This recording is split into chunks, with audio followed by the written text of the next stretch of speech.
Samuel L. Jackson appeared on The View that Thursday morning with the confident swagger fans had come to expect. Dressed in a crisp navy blue blazer and his signature Kangol hat, he settled into the guest seat with a charming smile, exchanging light banter with the co-hosts during the opening moments. Joy Behar, seated across from him, was already bracing for tension. Behind her usual grin was a glint of apprehension. She knew Jackson had a reputation for speaking his mind, unfiltered and direct. The show opened with pleasantries. They touched on Jackson's new film, his long and storied career, and his journey from civil rights activism to Hollywood superstardom. But within minutes, as often happens on The View, the conversation took a turn toward politics and social issues. It began with Joy's comment on celebrities wading into political territory, a veiled jab. Lighthearted on the surface, but unmistakably aimed at Jackson. I just think, Joy began twirling her pen, that when actors get too political, they risk alienating half their audience. Sometimes I wonder where's the line between performance and politics. Samuel leaned in slightly, smiling coolly. And I think, he said, that when people with platforms stay silent about injustice, they're part of the problem. There's no line when it comes to doing what's right. The studio audience responded with mixed reactions. Some clapped, some stayed silent. The energy in the room shifted, tightening like a wire about to snap. Joy pushed back, trying to maintain control. Sure, speaking out matters. But calling elected officials mother ers on Twitter, that doesn't bring people together, just adds to the noise. Jackson's demeanor changed subtly. He chuckled, but there was no humor in it. You're talking about noise. I call it outrage. Righteous earned outrage. When someone votes against healthcare for veterans or blocks voting rights, you think I'm gonna say, please sir, that's unfortunate. No. I say what millions are thinking but are too afraid to say. Whoopi Goldberg, unusually quiet, looked on with a clenched jaw, while Sunny Hostin shifted in her seat, glancing at the producers. Joy, however, wasn't backing down. But there's a way to communicate effectively without alienating people. If your goal is to reach hearts and minds, don't you think the tone matters? Samuel looked her dead in the eye. Tone matters, more to the comfortable than the oppressed. If my words make you uncomfortable, ask yourself why not if I should have said them. The audience erupted. Some cheered enthusiastically, others remained shocked. Even the cameramen looked momentarily, unsure where to point their lenses. A producer's voice buzzed urgently in the host's earpieces, but the conversation had already spun into something rawer than daytime TV usually allowed. Joy's voice grew sharper. This isn't about comfort, Samuel. It's about effectiveness. If you shout at people, they stop listening. I'm not here to be digestible, he shot back. I'm here to be real. You know what's ineffective? Sitting on a stage and talking about both sides when one side is actively trying to take away rights from people like me. Joy's eyebrows lifted. Excuse me?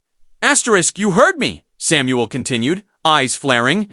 You get to play referee on this show, but you don't live what I live. You don't get followed in stores. You don't get pulled over for no reason. You don't worry about your grandson getting shot just for walking home. The temperature dropped to ice. The audience was silent. Even the co-hosts were frozen, unsure whether to interrupt or let it burn out on its own. Joy, now visibly flustered, said, Look, I respect your experience, but this isn't the place to what? To speak truth, Samuel snapped. Rising slightly in his chair, then maybe I'm on the wrong damn show. He stood up. The studio producers frantically motioned from behind the cameras. Whoopi finally leaned in, trying to cool the moment, but it was too far gone.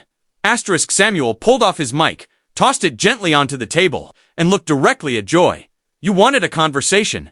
What you got was honesty. If that's too hot, don't invite fire. Without waiting for a cue, he turned and walked off the stage as the stunned audience watched in disbelief. The camera quickly cut to commercial.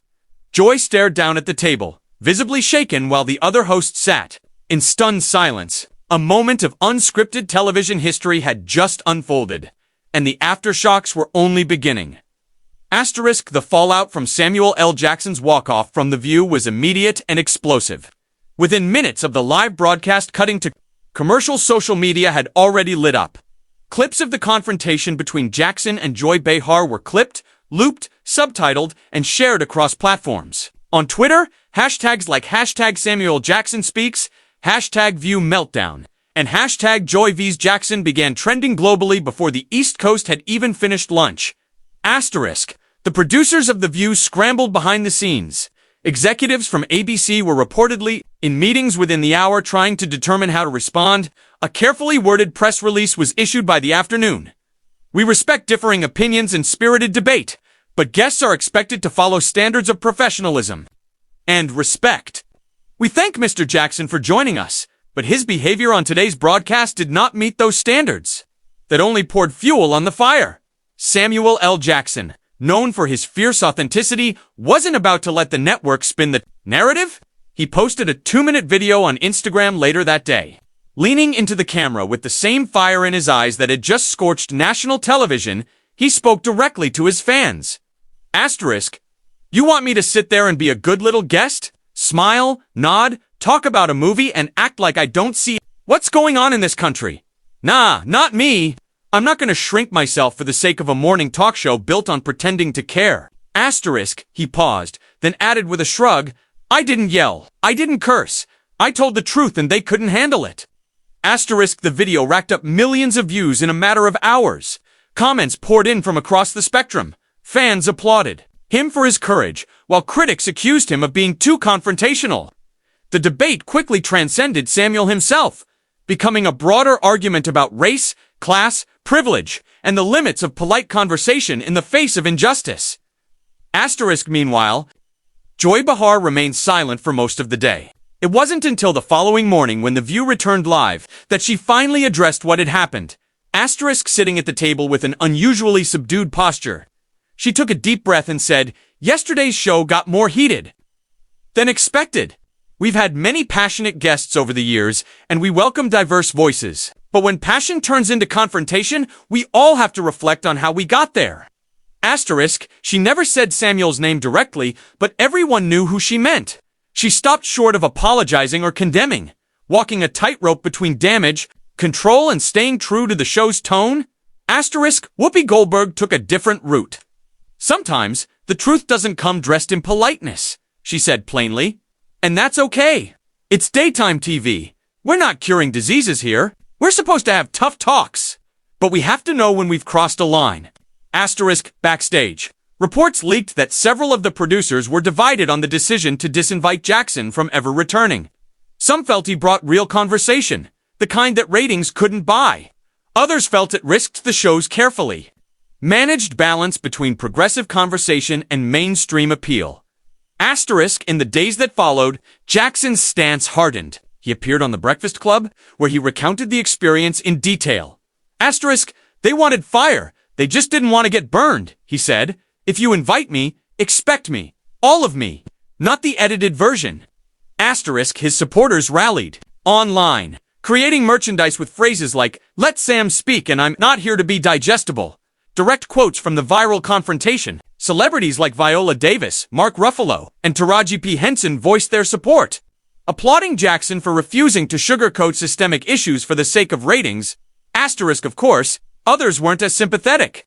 Conservative commentators blasted him for disrespecting the platform, while even some liberal pundits suggested he could have made his points without so much aggression. Asterisk. But Jackson remained unbothered. In an exclusive interview with Rolling Stone, he summed it up best. If speaking truth makes people uncomfortable, then maybe they need to be uncomfortable. Change doesn't come with soft words and empty smiles. Asterisk. The View moved on, as television does, with new guests and new controversies. But something had changed. Viewers remembered that moment. Not just the argument, but the crack in the usual performance. The sense that, for once, a guest wasn't playing. A long asterisk, and in that crack, Samuel L. Jackson carved a space where real talk didn't have to come with a bow. Asterisk. Asterisk.